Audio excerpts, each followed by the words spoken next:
Michel a une jolie casquette rouge qui va avec sa voiture. Oui, elle est du club de la Ferté-Bernard. Ah très bien, je comprends. Votre voiture, c'est quoi? C'est en harmonie. Donc c'est une Matra 530. Les premières voitures fabriquées par le Matra. C'est pour ça que c'est une 530. Ah. Oui, oui. Pourquoi? D'ailleurs, le logo de Matra, c'est un missile. D'accord, parce qu'à l'époque, Matra faisait des missiles. Ouais, voilà, il travaillait pour l'armement. Il faisait des missiles et à l'époque, il fabriquait un missile qui s'appelait 530. Donc ils n'ont pas été chercher loin pour baptiser leur voiture. Ils ont dit, on va dire M530 même. Bon, alors vous l'avez depuis combien de temps cette jolie voiture? Bien, ça fait 2013. Ah oui, quand même, Ça fait... une dizaine d'années, plus d'une dizaine d'années. Oui, voilà, 11 ans. C'était un rêve?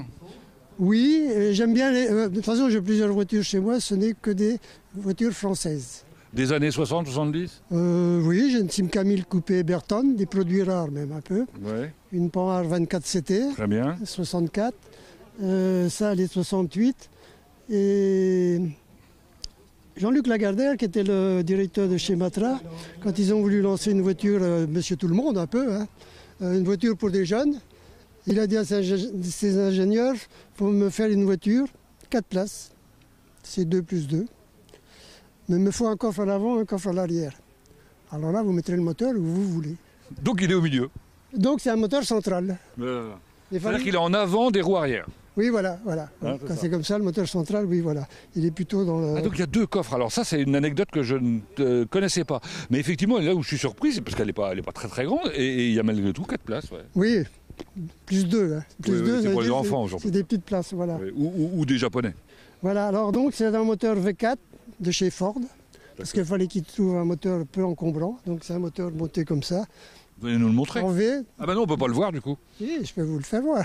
C'est 2 culasses, 2 collecteurs d'échappement et il y a 2 échappements. Ça fait un peu voiture de compétition, hein, 2 échappements et une grosse cylindrée, mais c'est qu'un moteur de 1,7 litre quand même. Moteur d'un 1,7 litre, combien de chevaux? Il fait 10 chevaux fiscaux, mais il développe... Un peu plus de 100 chevaux, j'imagine. Non, peut-être même pas. Non, 85 chevaux. Mais elle pèse rien. Non, dans les 900 kilos quand même. Mais elle est assez équilibrée. Il y a presque autant de poids à l'avant qu'à l'arrière. Parce que là, le moteur central, ça équilibre déjà un petit peu. Mais à l'avant, il y a le radiateur, il y a le réservoir d'essence qui est dans le coffre à l'avant. Ah oui? Il y a la batterie, et ça donne un peu de poids. Et la roue de secours. Ah oui, voilà. ça c'est pour éviter les problèmes des R8 donc, de l'époque. elle est très bien équilibrée. D'accord. Voilà. Alors on continue, on fait le tour parce que j'aimerais bien qu'on voit. Le moteur, c'est rien à voir. Non, alors le moteur, on va le voir après. On va voir l'intérieur déjà, comment c'est fait. Alors, il faut prendre la clé parce que c'est pas électronique. Hein. Elle a une particularité, les premières Matra, ils ont le volant ovale. C'est vrai? Qu'à vous plaise ou pas, c'est comme ça. Et alors, ça se conduit facilement? Moteur ovale, on s'habitue, hein, c'est pas... C'est comme si j'avais un volant d'avion, quoi. Alors, voilà comment on ouvrait une porte, ça c'est pour les plus jeunes. C'était pas électronique, vous voyez, il y avait des clés. Le volant, il est ovale. D'accord, il est joli. Il n'est pas du tout. Et on a toujours le missile donc au centre. Regardez comment on ouvre le coffre. Ça, c'est en plexiglas. Les premières sont en plexiglas. Après, c'était quand même un verre. Mais là, c'est du plexiglas. Ça vieillit pas trop bien. Enfin, celui-là, il est en bon état. Bon, plutôt, oui, franchement. Donc vous avez vu, il a dégoupillé d'un côté, il dégoupille de l'autre. Vous avez le moteur Ford V4. Il est plutôt accessible, il ne faut pas trop se plaindre. Oui, il ne faut pas trop se plaindre, voilà. Et donc, 2 culasses, il est court, enfin voilà. Qui est-ce qui l'entretient? Bien, je l'ai acheté, elle était en bon état. C'est un moteur qu'on trouvait sur les Tonus 17M des années 65-70. Hein. C'est plutôt solide. Oui, voilà, c'est un moteur fiable et on n'a pas de souci de pièces. Hein. Mais bon, là, il est en bon état, donc bon, la mécanique purement, j'ai pas de souci, quoi. Alors maintenant, d'ici, j'ai une vue plongeante sur l'intérieur qui est absolument extraordinaire. Ce que j'aime dans votre intérieur, c'est le petit, je sais pas comment on appelle ça, le petit truc feu vert là. Oui. Ça se fait plus, ça? Non. C'est les années 70, non? Oui. Quand je l'ai acheté, c'était déjà accroché là, j'ai toujours laissé. Parce que normalement, c'est pour donner une bonne odeur. Mais pour donner une bonne odeur, absolument. Il ne donne plus de bonne odeur. Bon. Et l'autoradio, il est d'époque ou pas? Oh, c'est un rajout, ça. Parce qu'il est fixé comme ça, c'est un rajout. D'accord. Bon, alors sinon, c'est quoi? 4 vitesses? Ah oui, boîte 4, plus la marche arrière, quand même. Ah oui, heureusement. Quand même. Bon, il n'y a pas d'appui-tête à l'époque. Hein. Non. Bon, Bon, Même les ceintures n'étaient pas obligatoires, ça c'est des rajouts. Parce que les ceintures, je crois que c'était obligatoire en 1974. Alors pourquoi il y a marqué frein à gauche là-bas? Je ne sais même pas. Ah bon, Je d'accord. sais même pas.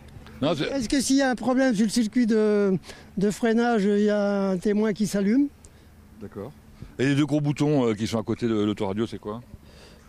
Ah ben là c'est pour... là c'est des aérations ça. D'accord. Oui. Bon, bref, vous roulez régulièrement avec ou pas? Ah oui, oui, oui. Ah bah oui, enfin bon, j'en ai plusieurs, alors j'ai du mal à faire rouler tout en même temps, mais oui, oui, elle sort de temps en temps. Elle est venue déjà à Automoto Rétro au Mans, en Expo d'ailleurs, avec le Club de la Ferté. J'ai vu faire les 5 litres avec, etc., etc., quoi, des randonnées, etc., quoi. Vous vous faites plaisir. Ah ben oui, oui, oui. Ben, c'est fait pour sortir, hein, pour rouler. Le meilleur entretien, c'est de rouler avec les voitures. Il y a un truc que vous m'avez pas dit, c'est le toit. Oui, voilà, le toit, c'est 2 demi-toits, donc ils s'enlèvent. Vous en mettez un dans le coffre à l'avant et l'autre à l'arrière. Et vous le faites de temps en temps? Ah ben oui, quand je suis sûr du beau temps, effectivement. Ça se trouve, tout à l'heure, je vais la découvrir. Il n'est pas prévu d'eau aujourd'hui. Donc bah, j'espère bien pour Et vous. puis, du moment que j'ai les toits sous la main, je les remets au pire. Bon, quelqu'un nous rappelait tout à l'heure le surnom de la voiture, c'était quoi? Oui, c'était le slogan pour toucher les jeunes, c'était la voiture des copains. Voilà, parce qu'il y avait l'émission Salut les copains sur Europe 1 à l'époque. SLC, Voilà. salut les copains. Et donc la Cardère, il avait de l'imagination un petit peu, voilà. Ah, il était bon, hein. Et voilà. C'est vrai. Bon, merci Michel.